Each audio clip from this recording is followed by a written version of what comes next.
Shalom, bem-vindos ao canal Techuva. O meu nome é Van Cler e hoje eu vou falar sobre a morte e ressurreição de Yeshua, Jesus o Cristo. Eu lhes darei coração capaz de conhecer-me e de saber que eu sou Adonai. Serão o meu povo e eu serei o seu Elohim, pois eles Techuva para mim de todo o coração.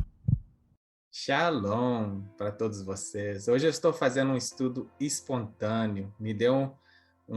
Chegou a mim um tópico, um tema, uma informação que me levou a pesquisar e descobrir nas próprias escrituras se nós temos respaldo bíblico para confirmar o que a gente aprende sobre a morte e ressurreição de Yeshua. É um estudo, é uma questão que, respondendo esta questão, nós podemos examinar com cuidado outras coisas que são ligadas a essa época. Então, eu achei importante fazer uma pesquisa e procurar e mostrar o que eu aprendi, o que eu vi nas escrituras, na história, nas informações que nós temos a nós para concluir, para confirmar ou chegar a uma nova conclusão sobre esta questão. E a questão é essa: Yeshua morreu na sexta-feira e ressuscitou no domingo ou não, né? Então, eu comecei a fazer uma pesquisa e examinando as escrituras. Nós vamos chegar à conclusão, eu imagino que é a correta, porque é baseado nas escrituras e tem respaldo bíblico para mostrar cada uma dessas confirmações de coisas que eu fui aprendendo ao estudar o Torá. Mais uma vez, a gente só vai entender as coisas que a gente está lendo no que a gente chama de Novo Testamento, quando a gente entender o contexto, a cultura e tudo, as coisas que as pessoas na época já conheciam, para a gente poder entender o que Yeshua falou e o que os apóstolos escreveram nos seus testemunhos, né? Porque eles escreveram testemunhos do que eles viram, são como se fossem testemunhas que viram o que aconteceu na vida de Yeshua e eles escreveram aquilo, né? Então, começar com um versículo que o próprio Yeshua falou. Pois assim, eu escrevi ali em grego, tá? No original, no grego, porque eu gosto sempre de olhar no original para ver se realmente as palavras que estão ali traduzidas estão no original. Eu sempre faço isso, tanto no grego como também no hebraico, tá? Então, aqui esse versículo é em Mateus, capítulo 12, versículo 40, em grego, eu coloquei ali em cor de rosa e verde as palavras que foram traduzidas abaixo. Pois assim como Jonas esteve 3 dias e 3 noites no ventre de um grande peixe, assim o Filho do Homem ficará 3 dias e 3 noites no coração da terra. Yeshua falou isso, né? Então, a gente vai aprender que essa dica de Yeshua nos vai levar à verdade, tá? Então tá, vamos lá. Primeira dica. Para a gente entender, igual eu falei, para a gente entender tudo isso, porque isso estava acontecendo nessa época, existem figuras no Torá e no Antigo Testamento que são cumpridas, né? Profecias, tipologia. Quem estuda todas essas coisas sabe exatamente o que eu estou dizendo. Então a gente vai começar com a Páscoa. Por que a gente vai começar com a Páscoa? Porque a morte e a ressurreição de Yeshua foi ilustrada na Páscoa, e a Páscoa foi o pré-requisito, né? Um moedim, que a gente chama de moedim, que são as festas, os dias santos de Adonai, do Todo-Poderoso, que nos mostra, e essa palavra quer dizer também ensaiar, ou seja, o povo estava ensaiando para poder ver o que ia acontecer quando cumprisse a profecia, eles poderem reconhecer o que estava acontecendo, né? Então vamos lá. Então, para a gente entender o contexto das palavras de Yeshua, temos que entender a fonte das coisas que ele falava, conhecia, vivia e praticava, ou seja, o Torá. Yeshua, ele falava sempre do Torá, conhecia o Torá, vivia o Torá, praticava o Torá. Então, tudo que ele falava é ligado ao Torá. A gente tem que voltar no Torá. O que é Torá? Para quem é novo no canal, para quem ainda não conhece, Torá quer dizer ensinamentos. São os ensinamentos de Deus. Quando ele escolheu o povo de Israel, ele passou para o povo os ensinamentos dele para ser exemplos para as outras nações. Ou seja, não é que é para especificamente para eles. Eles são exemplos para as outras nações. Por isso que eles são um povo santo, um povo separado, né? E vamos, então, ver nas Escrituras que dia que é celebrado a Páscoa. As Escrituras ensinam o dia exato que deve ser celebrado a Páscoa. Vamos ver. Em Êxodo 12, versos 1 a 8, diz o seguinte: O Senhor disse a Moisés e a Arão, no Egito: Este deverá ser o primeiro mês do ano para vocês. Digam a toda a comunidade de Israel que no 10º dia deste mês, ou seja, o primeiro mês no 10º dia, todo homem deverá separar um cordeiro ou um cabrito para sua família, um para cada casa. Se uma família for pequena demais para um animal inteiro, deve dividi-lo com seu vizinho mais próximo, conforme o número de pessoas e conforme o que cada um puder comer. O animal escolhido será macho, de 1 ano, sem defeito, e pode ser cordeiro ou cabrito. Guardem-no até o 14º dia do mês, quando toda a comunidade de Israel irá sacrificá-lo ao pôr do sol. Passem, então, um pouco do sangue nas laterais e nas vigas superiores das portas das casas, nas quais vocês comerão o animal. Naquela mesma noite, comerão a carne assada no fogo, juntamente com ervas amargas e pão sem fermento. Então, a gente vê aqui que tem um dia exato para celebrar a Páscoa. Tem o dia para matar o cordeiro e o dia para celebrar a Páscoa, ou seja, para comer, consumir o cordeiro. Qual que são os dias? É o primeiro mês do calendário hebraico e é no 14º dia que é sacrificado o cordeiro e no 15º dia é consumido o cordeiro, tá? Então, é a primeira dica de Elohim para a gente saber o dia que Yeshua foi sacrificado.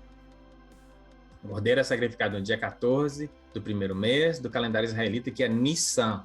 O primeiro mês do calendário deles ali é Nissan.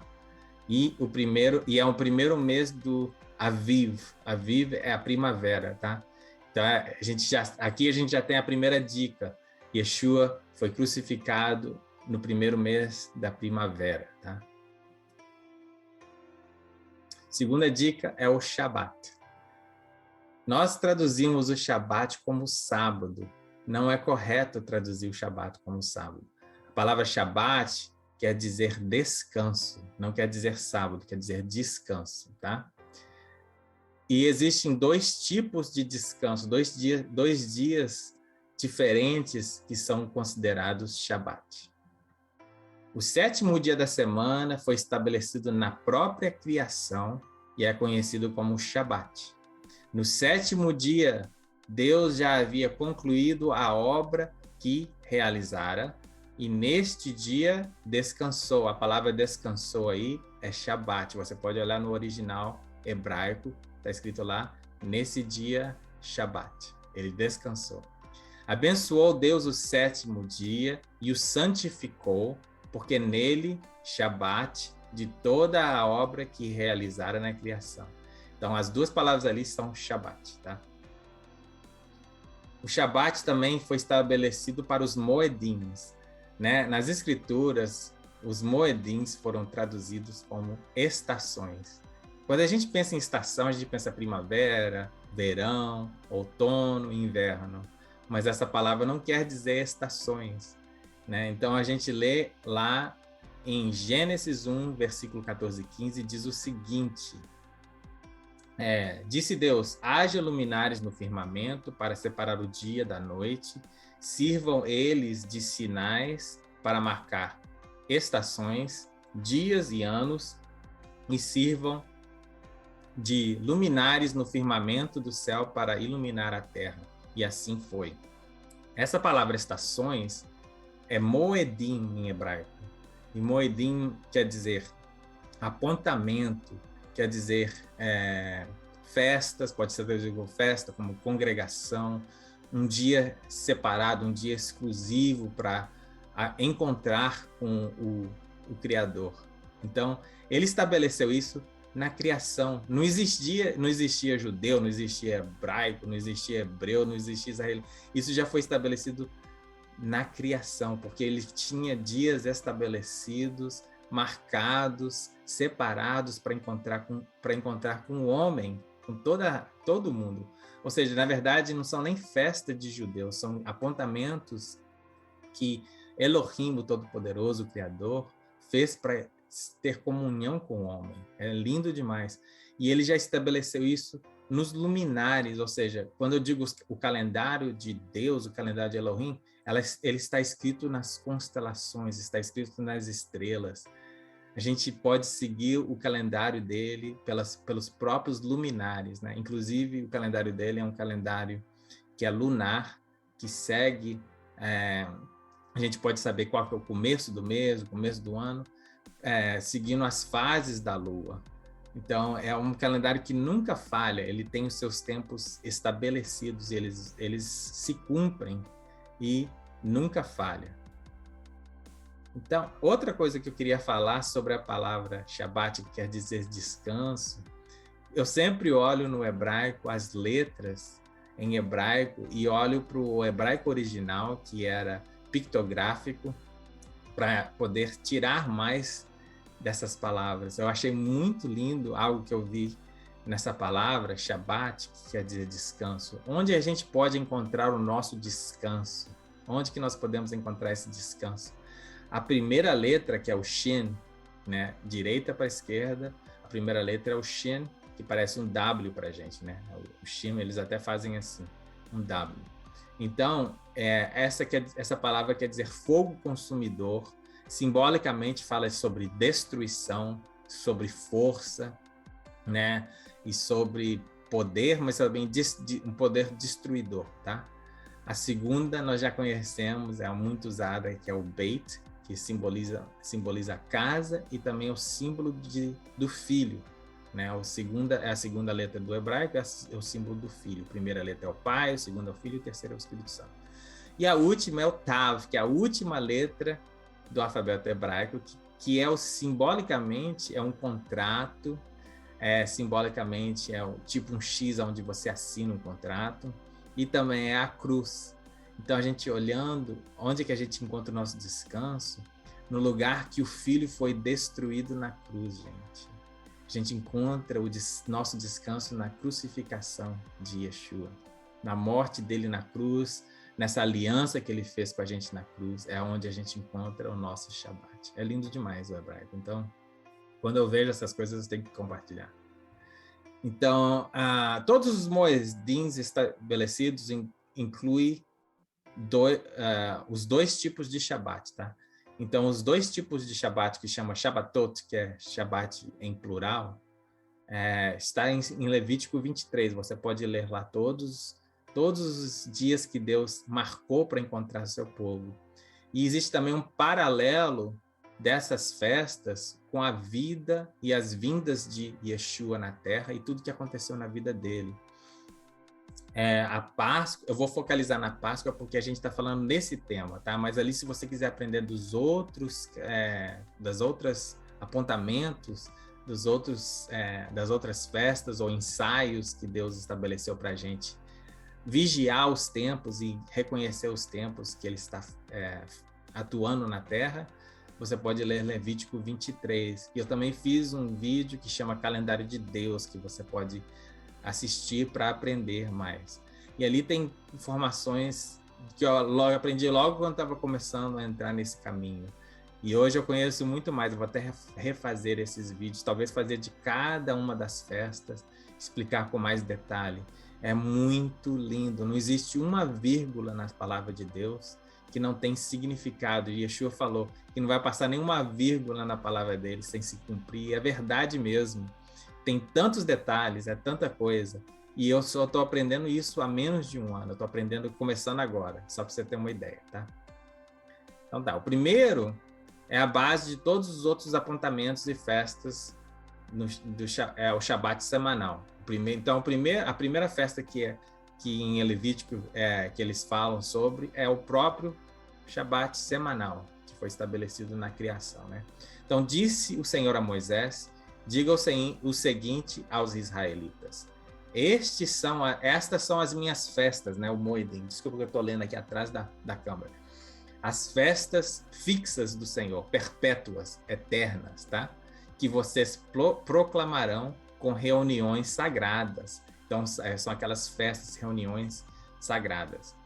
Em 6 dias realiza o seu trabalho, mas no 7º dia é o sábado, Shabat semanal, desde a criação. Então, ele está falando do Shabat semanal. Todos os sábados pertencem a Elohim, pertencem a Adonai, o nosso Deus, né? Dia de descanso e de reunião sagrada. Não realizem trabalho algum. Onde quer que morarem, será sábado dedicado ao Senhor. Onde você morar, tá? Porque muita gente fala, a gente tem que basear em Israel. Eu pensava isso também, né? Mas as escrituras, ela se responde por si mesma. Aonde você morar, no final do dia, na sexta-feira, começa o Shabat. É o sábado. Porque para eles começam à noite, tá? Então, não importa se você está em Israel, se você está em Oklahoma, se você está no Brasil, é aonde você morar, você pega daquele momento e consagra aquele dia ao Senhor, consagra aquele dia a Ele. Todas as outras festas ou apontamentos têm também os seus Shabbatot. Alguns têm um Shabbat só, caiu aqui. Alguns têm um Shabbat só e outros tem mais de um, tem festas que tem 2 Shabbats. Então aí já te mostra, né? Existe uma festa de 8 dias que tem 2 Shabbats, no primeiro e no último dia. Então aí já sairia fora dos Shabbats semanais. Vamos supor que você, por coincidência, o primeiro dia dessa festa caiu no sábado, você vai celebrar um Shabbat no sábado. E aí no 8º dia, você vai celebrar o segundo Shabbat, vai cair num domingo. Então, a gente já vê aí que existem Shabbats que não caem no sábado, por isso que é incorreto traduzir Shabbat como sábado, tá? Então, vamos lá. Estas são as festas fixas do Senhor, as reuniões sagradas que você proclamarão no tempo devido, no tempo marcado, nos moedins, tá? A Páscoa do Senhor começa no entardecer do 14º dia do primeiro mês. Então aí já está falando, é o segundo testemunho falando, confirmando aquilo que ele já falou, tá? Que a gente já leu.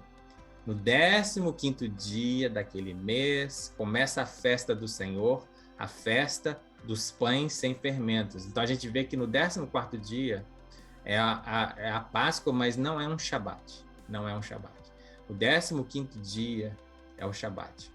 Durante 7 dias vocês comerão pão sem fermento. No primeiro dia, o 15º dia, o primeiro dia das festas dos pães ázimos, que são 7 dias. Então, no primeiro dia, faça uma reunião sagrada e não realizem trabalho algum. Os judeus chamam isso de Hai Shabbat, que são uns Shabbats para uma festa, para o Moedim, para uma festa dele, tá? Então, são considerados Hai Shabbat. Então, quando eles falam Shabbat, eles estão falando do sábado. Quando eles falam Hai Shabbat, essas festas que tem um dia consagrado também de não trabalhar, um dia de descanso consagrado também durante essas festas. Eles chamam de Hai Shabbat. Não é na Bíblia, mas é o que eles chamam.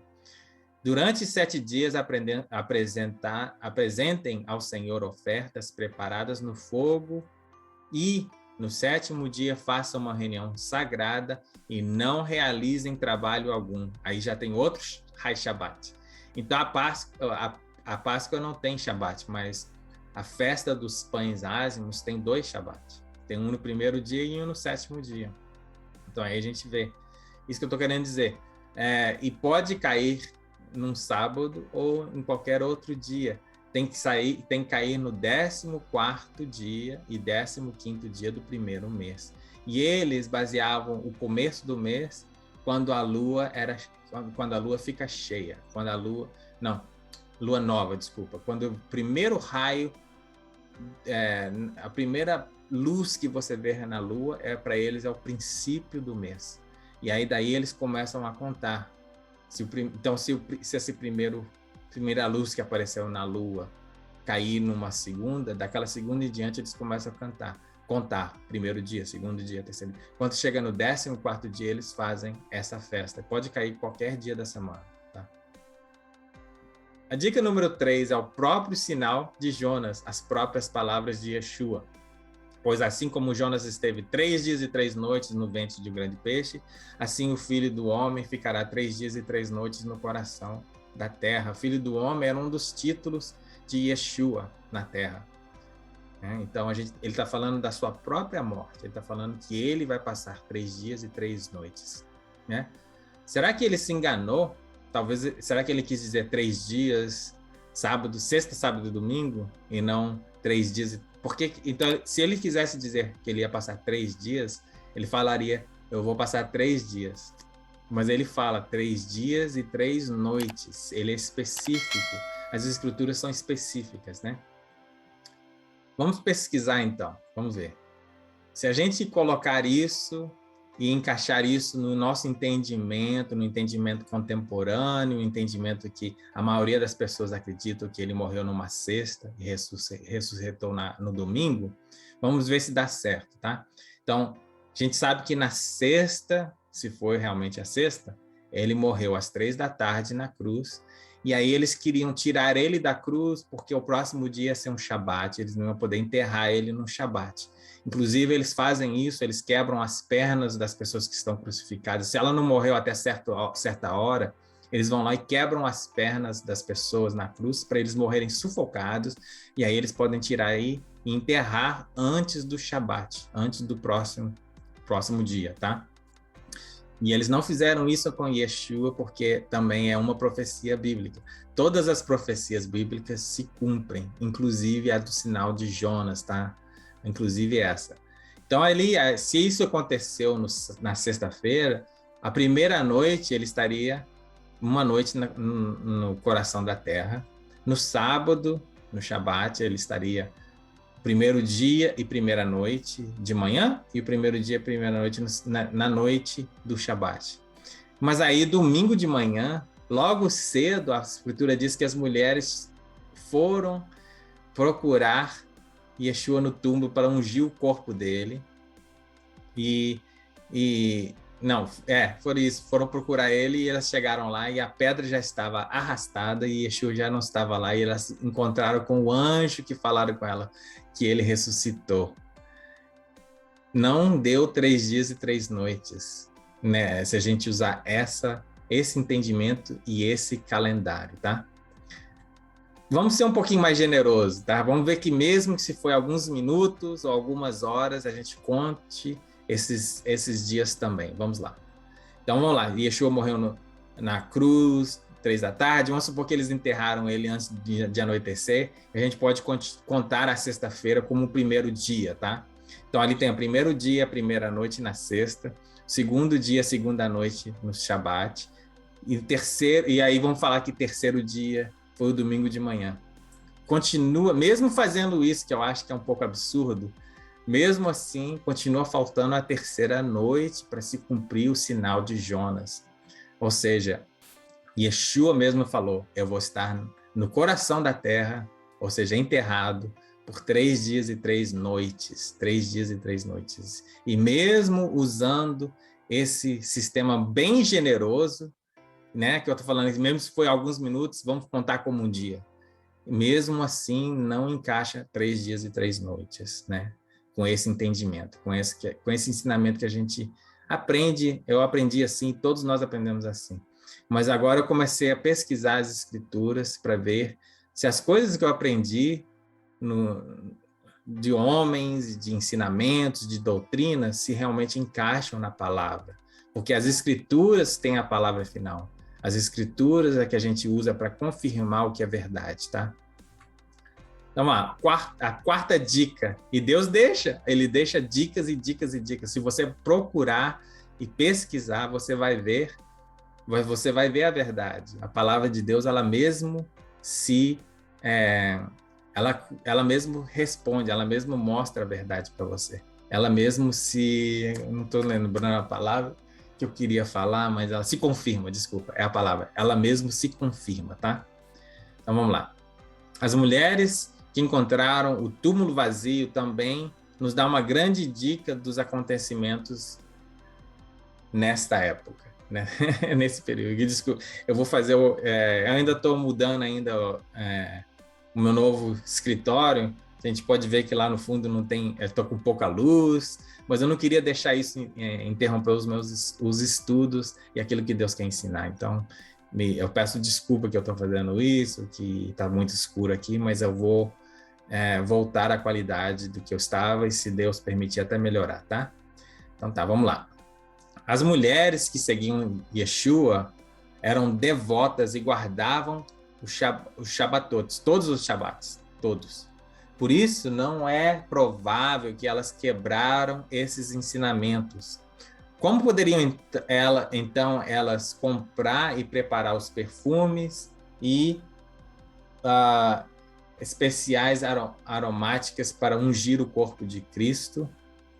Vamos ver aqui 2 testemunhos desses eventos que eu acabei de falar.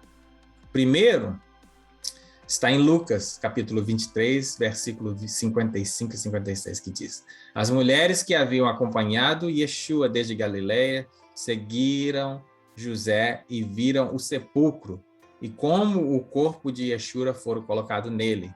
Então foram para casa e prepararam perfumes e especiarias aromáticas e descansaram no Shabat em obediência ao mandamento. Então a gente vê que elas acompanharam, esse José foi o que pediu o corpo de Yeshua para enterrá-lo, tá? E elas acompanharam ele e viram ele sendo colocado dentro do túmulo. E aí elas foram para casa preparar os perfumes e as especiarias aromáticas. E aí descansaram no Shabat, em obediência ao mandamento. Como eu acabei de dizer, elas obedeciam os mandamentos, elas seguiam, elas eram devotas. Quando terminou o Shabat, Maria Madalena, Salomé e Maria, mãe de Tiago, compraram especiarias aromáticas para ungir o corpo de Yeshua. No primeiro dia da semana, que é domingo, bem cedo, ao nascer do sol, elas se dirigiram ao sepulcro. Marcos 16, versículo 1 e versículo 2. Peraí, vamos... Elas prepararam os perfumes e as especiarias aromáticas e descansaram no Shabat, como diz Dr. Lucas lá em Lucas capítulo 23, ou elas fizeram isso quando terminou o Shabat, como diz Marcos? As duas não podem estar certas, ou um está certo ou os dois não podem estar certos, né? Então, ou existe uma contradição nas escrituras, ou a gente tem que examinar com mais cuidado o que é que aconteceu aqui. E eu acho interessante que os 2 testemunhos que escreveram sobre esse evento colocaram 2 pontos de vista diferentes, tá? Vamos ver, vamos examinar então com mais cuidado o que realmente aconteceu. Aqui eu coloquei uma data que a gente pode ver provavelmente o dia que Yeshua realmente morreu, tá? Como eu cheguei a essa data? Vamos lá. É o calendário de Elohim, o calendário de Israel, o calendário baseado na lua, tá? Usando as dicas que a gente viu até agora, nós podemos ver o ano que Yeshua foi crucificado. Para dar certo, temos que ter 2 Shabbatot na semana de Páscoa. E também tem que ser mais ou menos na época da crucificação, né? Entre 29 a 33 anos após Anno Domini, né? O Anno Domini, AD, quer dizer ano do Nosso Senhor em latim, tá? E eles zeraram o calendário na data que eles acharam que Yeshua nasceu, né? Mas a gente agora já entende, através de pesquisas e tudo mais, que Yeshua provavelmente nasceu antes desse calendário ser zerado. Então, é engraçado isso, porque o calendário que a gente usa, né, que é antes de Cristo e após Cristo, ficou estranho, porque ele nasceu antes de Cristo. Ele nasceu no número, um ano negativo, seria, né? E a gente vai aprender, eu vou falar sobre o nascimento de Yeshua também, como a gente chegou a essa conclusão. Mas se você pesquisar hoje mesmo, vai no Google e coloca a data que nasceu João Batista, e você vai ver ali que eles falam que ele nasceu no ano 5 ou 4 antes de Cristo, ou seja, negativo 5 e negativo 4. E nós sabemos que Yeshua nasceu 6 meses após ele. Nós sabemos que Yeshua nasceu 6 meses após ele. Então, isso aí já nos diz essa grande dica. Mas eu digo que a gente tem que ser entre 29 e 33. Por quê? Porque se ele nasceu antes, a gente tem que levar em consideração isso. Mas se ele nasceu no 0 exato, nós sabemos que ele morreu com 33 anos. Então, eu pesquisei entre essas datas nesse site.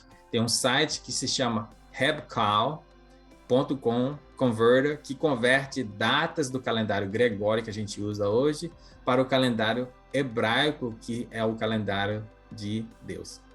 E aí eu achei essa data, que cai no dia 3 de abril do ano 30, e é numa quarta-feira, que é equivalente ao ano 3790 do calendário hebraico, e é o dia 14 de Nissan, que é o dia da Páscoa, tá?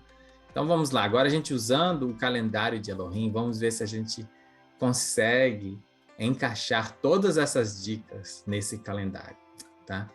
Então a gente tem quarta-feira, dia 3 de abril do ano 30, que é o dia 14 de Nissan do ano 3790 do calendário hebraico. É o 14º dia do primeiro mês, então encaixa no dia da Páscoa, conforme o Torá e os ensinamentos, tá? E é o dia em que o cordeiro é matado para a Páscoa, e por coincidência, né? Porque para Deus nada é coincidência, mas ele marca as coisas e ele não atrasa, tá? Ele faz as coisas no dia que ele marcou. Então é o dia que o Cordeiro de Deus, que tira o pecado do mundo, também morreu e foi crucificado, Yeshua. Jesus morreu às 3 da tarde, foi sepultado antes de encerrar o dia por causa do Shai Shabbat, por causa do Shabbat, conforme diz Lucas, capítulo 23, versículo 54. Você pode depois ver lá. E aí ele passou a primeira noite no coração da terra nesse dia. O próximo dia é o Hai Shabbat, que é o primeiro dia da festa do pão ázimo, que é o 15º dia do primeiro mês. Como a gente acabou de ler lá em Levítico, esse é um Hai Shabbat, é um Shabbat do primeiro dia das festas dos pães ázimos. E aí as mulheres, elas descansaram, né? Ali está em Levítico 23, versículo 6, fala sobre esse Hai Shabbat. E começou na quarta-feira à noite, conforme está escrito em Lucas, capítulo 23, versículo 56. Então, nesse dia, ele completou o primeiro dia, primeira noite, e primeiro dia, segunda noite, no coração da terra. Aí, na sexta-feira, as mulheres foram e compraram e prepararam os perfumes e as especiarias aromáticas, conforme está escrito em Marcos 16, 1. Aí ele passou o segundo dia, a segunda noite no coração da terra, na sexta-feira. A gente tem que lembrar que naquela época não existia 7-Eleven, não existia lojas que ficam abertas 24 horas por dia. E esses perfumes, essas coisas que eles faziam para ungir as pessoas, tinha que ser preparado, demorava um dia, provavelmente demorou o dia inteiro. Elas foram comprar os ingredientes, tiveram que preparar o dia inteiro para fazer isso. Você não compra já pronto. Se pudesse comprar já pronto, era muito caro. A gente viu aquele perfume que Maria Madalena derramou nos pés de Jesus, e Judas reclamou que aquilo era equivalente a um salário de um ano inteiro, que ela quebrou aquilo que podia ter vendido e dado aos pobres. Na verdade, ele queria o dinheiro para ele. Mas a gente vê ali como é caro essas coisas se você for comprar já pronto. Então, elas provavelmente passaram o dia inteiro fazendo isso, né? Na sexta-feira. Não foi algo que elas fizeram em 1 minuto, igual a gente pensa que elas fizeram isso na sexta-feira. E aí, rapidinho, foram lá, fizeram.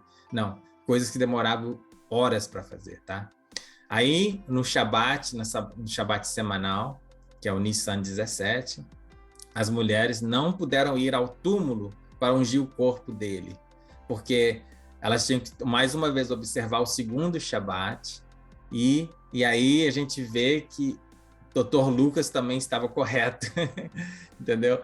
Elas prepararam tudo que tinham que preparar e descansaram no segundo Shabat. Então aí, as dois testemunhos, Dr. Lucas e Marcos, estavam corretos e não tinha contradição na palavra, não tinha contradição nas escrituras, no testemunho deles.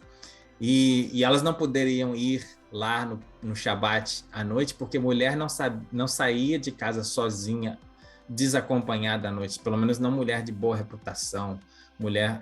As mulheres que saíam à noite ou eram prostitutas, ou criminosas, ou saíam para fazer coisas erradas, e também tinha um perigo muito grande de ser assaltado, de sofrer algum crime se saísse durante a noite, principalmente desacompanhado.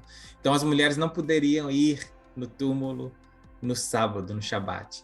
E por isso, e aí completa aí o 3 dias e 3 noites. Eu creio que Yeshua ressuscitou durante o dia no Shabat. Durante o dia no Shabat ele ressuscitou, porque cumpriu os 3 dias e as 3 noites. Logo de madrugada, no minuto que elas puderam ir até o túmulo, foi quando elas foram lá domingo de manhã, depois do Shabat. Mas quando chegaram lá, ele já não estava lá. Yeshua ressuscitou, aleluia. Aleluia, glória a Deus. É maravilhoso como que tudo se encaixa se você tomar um tempo para pesquisar, examinar as escrituras e entender o contexto, entender a cultura, entender o Torá, que é tudo que está escrito no Brit Hadeshat, que a gente chama de Novo Testamento, é baseado no Antigo Testamento, tá? Nas profecias e nos ensinamentos de Elohim. Se a gente não entende os ensinamentos de Elohim, não entende as profecias, a gente não vai entender o que está escrito na frente do livro, na parte da frente, nessas cartas, nesses testemunhos que eles escreveram sobre Yeshua, tá? Então aí, gente, a gente vê como é perfeito a palavra de Deus. Não deixa sombra de dúvida. Tem muitas outras coisas que eu posso falar e mostrar, mas isso acho que já foi o suficiente para mostrar que as escrituras mostram que Yeshua morreu numa quarta-feira e ressuscitou num Shabat. O anjo disse às mulheres: não tenham medo, sei que vocês estão procurando Yeshua que foi crucificado. Ele não está aqui, ressuscitou, como tinha dito. Venham ver o lugar onde ele jazia. Mateus 28, versículos 6 e 7. Aleluia. Por que é importante todas estas coisas? Porque quando a gente conhece as verdades, a gente pesquisa e procura e encontra, tá? O Espírito Santo nos guia em toda a verdade, mas a gente tem que procurar. A palavra de Deus diz que as coisas ocultas pertencem ao Senhor, mas Ele revela aos reis que buscam, aqueles que procuram entender e conhecer. Ele revela às pessoas as coisas. E a própria palavra confirma a própria palavra. Ela mesmo, ele coloca testemunhos na sua própria palavra, para quem procurar, encontra, tá? Então, espero que esse estudo tenha te abençoado, que você receba o Shabat de Deus, o descanso de Deus que é encontrado na cruz, né? Se você está passando por lutas, dificuldades, e você está cansado, você vai encontrar descanso na cruz, quando você se render aos pés dele, entregar sua vida a ele e falar: eu vou te seguir, eu vou te conhecer, eu quero te conhecer, eu quero aprender de ti, né? Aí você começa a ter descanso e você começa a ter shalom. Fiquem na paz do Senhor. Amo todos vocês e espero ver vocês novamente no próximo estudo. Eu vou ter mais, se Deus permitir, mais estudos espontâneos como esse. E eu quero falar próximo sobre o nascimento de Yeshua. Já que a gente falou da morte, vamos falar sobre o nascimento. Que data que Yeshua nasceu? Quando que ele nasceu? Nós podemos ver isso também nas Escrituras.